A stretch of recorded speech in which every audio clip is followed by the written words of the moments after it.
Hello ছাত্র বন্ধুরা, 2023-এর উচ্চ মাধ্যমিকের ছাত্র বন্ধুরা, প্রত্যেককে আমার শুভকামনা, ভালোবাসা ও প্রীতি শুভেচ্ছা জানাই।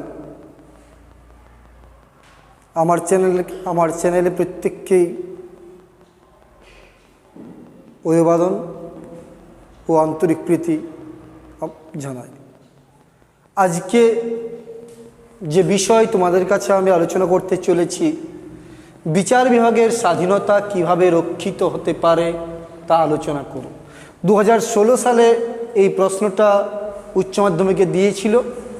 আশা করা যায় এবারও আসতে পারে, এটা ভেবেই আমি এই প্রশ্নটা আলোচনা করতে চলেছি।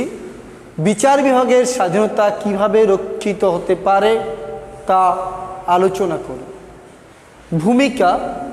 ভূমিকাতে প্রথমেই বলবে যে প্রতিটি গণতান্ত্রিক ব্যবস্থায় বিচার বিভাগের গুরুত্ব অপরিসীম। প্রতিটি গণতান্ত্রিক ব্যবস্থায় বিচার বিভাগের গুরুত্ব অপরিসীম। গণতন্ত্রের স্বরূপ রক্ষায় বিচার বিভাগের একটা গুরুত্বপূর্ণ ভূমিকা রয়েছে। গণতান্ত্রিক ব্যবস্থার স্বরূপ বজায় করার জন্য বিচার বিভাগের একটা অপরিসীম গুরুত্ব রয়েছে। বিচার বিভাগের কাজ কি? বিচার বিভাগের কাজ হচ্ছে ব্যক্তি স্বাধীনতাকে রক্ষা করা, সংবিধানের পবিত্রতাকে রক্ষা করা, আইন ভঙ্গকারীকে শাস্তি দেওয়া ইত্যাদি কাজগুলি বিচার বিভাগ করে থাকে।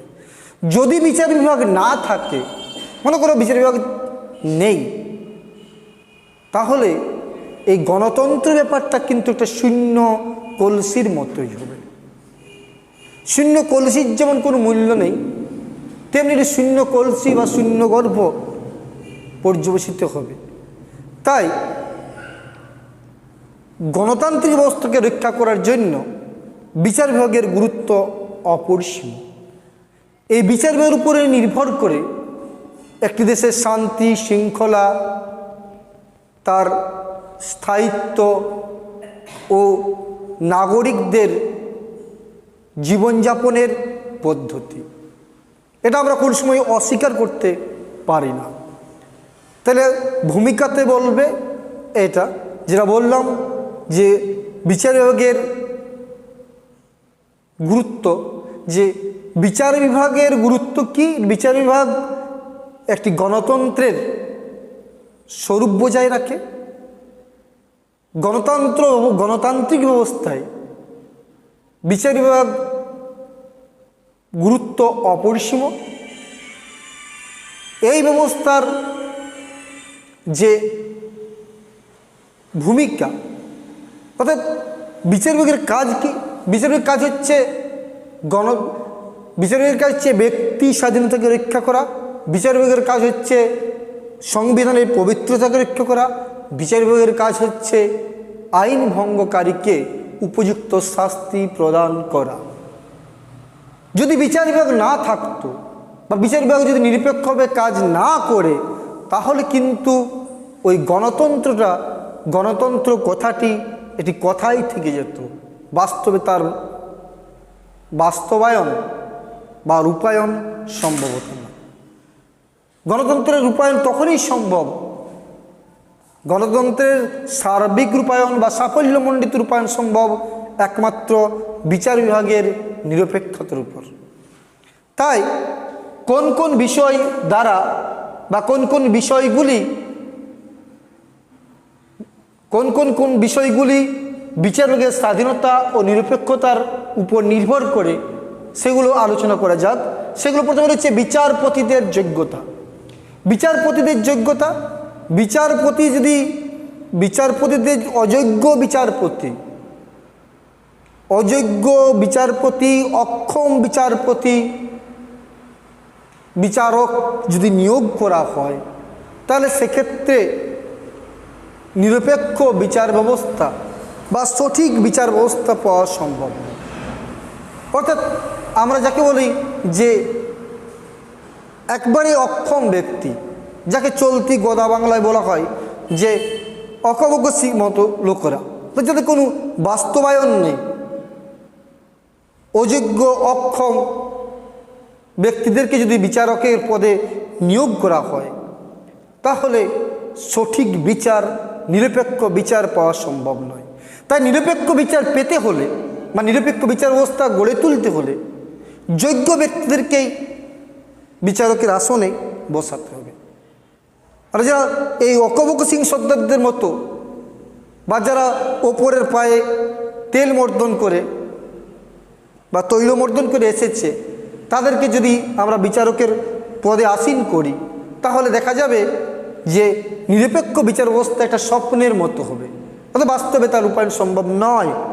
তাহলে নিরপেক্ষ বিচার ব্যবস্থা তখনই গড়া সম্ভব যদি টোটাল যোগ্য ব্যক্তিদেরকে, সক্ষম ব্যক্তিদেরকে আমরা বিচারকের পদে নিয়োগ করতে পারি, তাহলে একটা সঠিক বিচার ব্যবস্থা গড়ে তোলা সম্ভব। তাহলে প্রথম পয়েন্ট হচ্ছে যে যোগ্যতা, অর্থাৎ বিচারপতিদের যোগ্য ব্যক্তিদেরকে বিচারপতির পদে আসীন করতে হবে।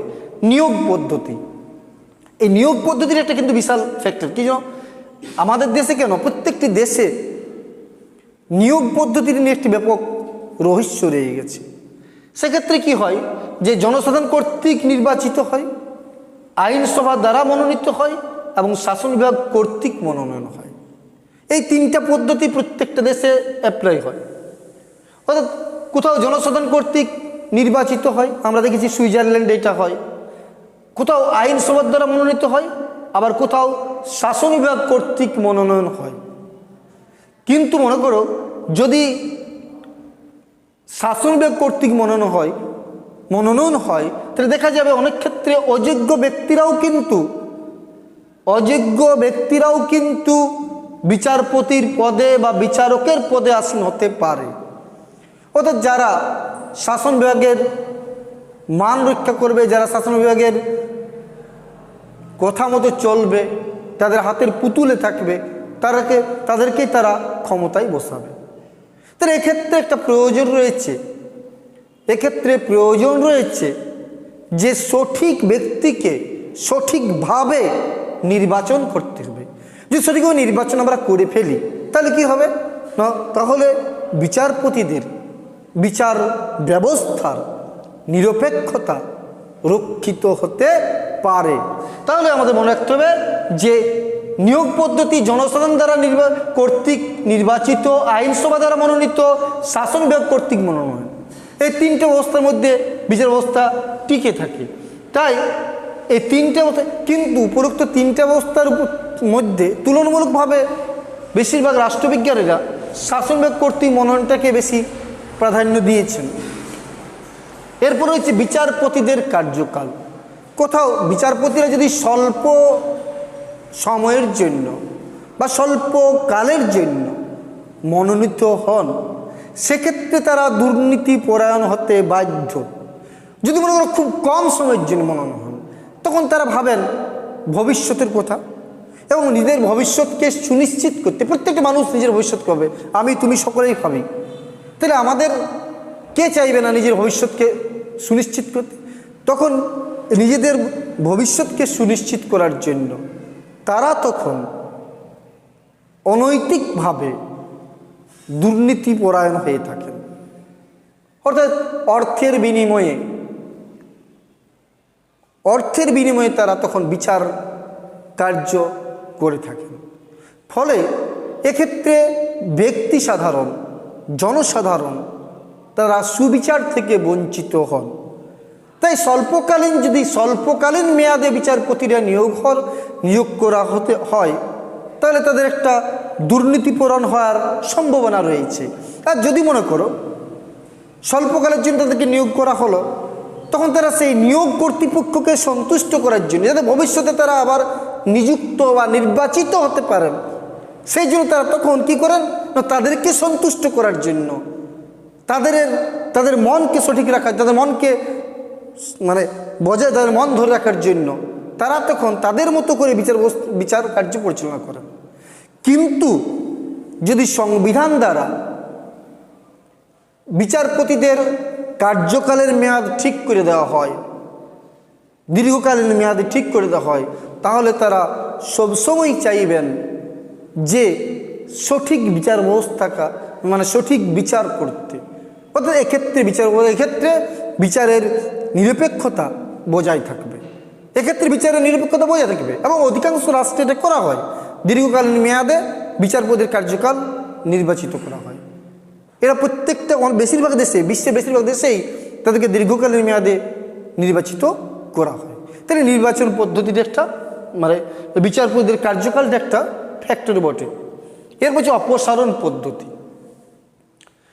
বিচারকদের অপসারণ পদ্ধতি যদি জনসাধারণের ইচ্ছা মতো, আইনসভার ইচ্ছে মতো বা শাসন বিভাগের ইচ্ছে মতো হয়, সেক্ষেত্রে কিন্তু বিচারপতিরা সঠিক বিচার নাও করতে পারেন। অর্থাৎ সঠিক বিচার না করলে বিচার ব্যবস্থার নিরপেক্ষতা লঙ্ঘিত হতে পারে। কিন্তু যদি মনে করো এরকম বলা হয় সংবিধানে, যদি সংবিধানের পবিত্র রক্ষায় অক্ষম,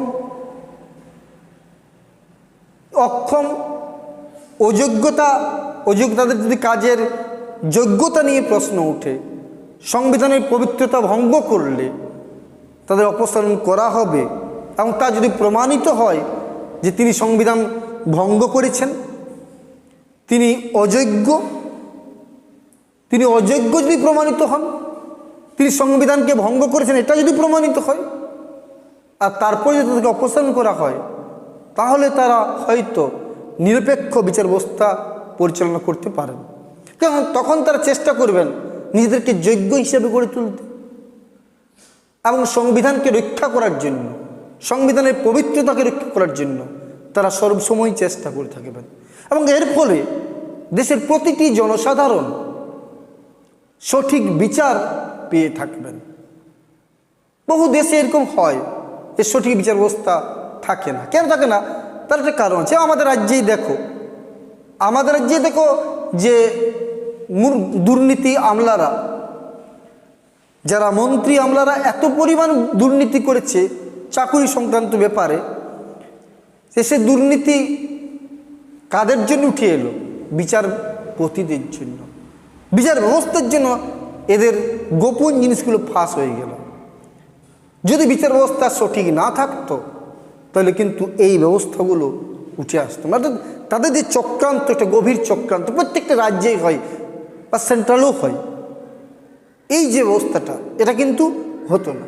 তাহলে অবশ্যই প্রয়োজন আছে বিচারপতিদের নিরপেক্ষতার ব্যাপারটা। এরপর রয়েছে যে অপসারণ পদ্ধতি বললাম, উপযুক্ত বেতন। যদি বিচারপতিরা বা বিচারকরা, যোগ্য বিচারপতিরা যদি সঠিক বেতন, সঠিক ভাতা বা অন্যান্য সুযোগ সুবিধা না পান, যদি যোগ্য বিচারপতিরা সঠিক বেতন, সঠিক ভাতা ও অন্যান্য সুযোগ সুবিধা না পান, তখনই কিন্তু তারা অন্য পদ্ধতি অবলম্বন করতে বাধ্য হন। মানুষ কোনো সময় ভর্তি পেটে চুরি করে না, মনে রাখবেন কথাটা। বাঘ সবসময়, বাঘের পেট যদি ভর্তি থাকে তাহলে সে শিকারে বের হয় না। তাই মানুষ খালি পেটে থাকলেই কিন্তু অসৎ চিন্তা করে, অসৎ পথে পা বাড়ায়। একটা মানুষ দীর্ঘকাল তার যোগ্যতার নিরিখে তার যোগ্যতার মূল্যায়ন হচ্ছে না, সে খাদ্যের অভাবে ভুগছে, নিরাপত্তার অভাবে ভুগছে, তখন কিন্তু সেই ব্যক্তিটি অন্য পথে যেতে বাধ্য হয়।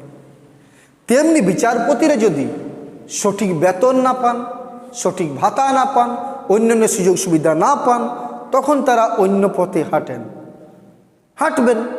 ফলে কি হয় যে সঠিক ব্যবস্থা থেকে তারা কিন্তু তখন বঞ্চিত হন। অর্থাৎ সঠিক যে বিচার ব্যবস্থা গড়ে তুলতে তারা তখন কিন্তু অক্ষম হন, এবং সেক্ষেত্রে গণতন্ত্র বিফল হয়, গণতান্ত্রিক ব্যবস্থা বিফল হয়।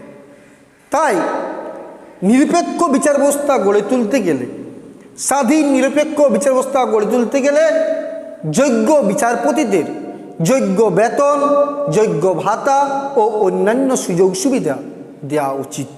তাই উপযুক্ত বেতনও কিন্তু বিচারপতিদের স্বাধীন ও নিরপেক্ষতা রক্ষার একটি বিষয় হতে পারে। এরপর রয়েছে বিচার বিভাগের স্বাতন্ত্র্য।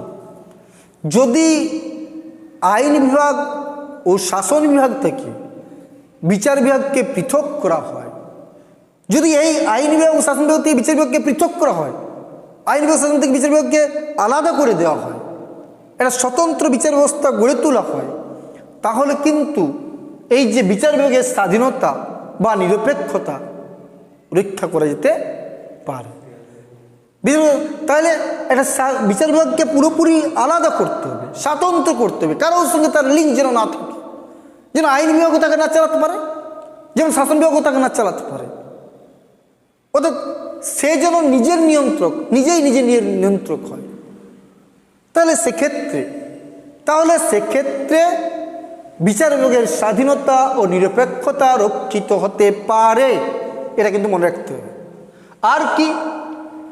বিচারপতিদের নিরপেক্ষ থাকা।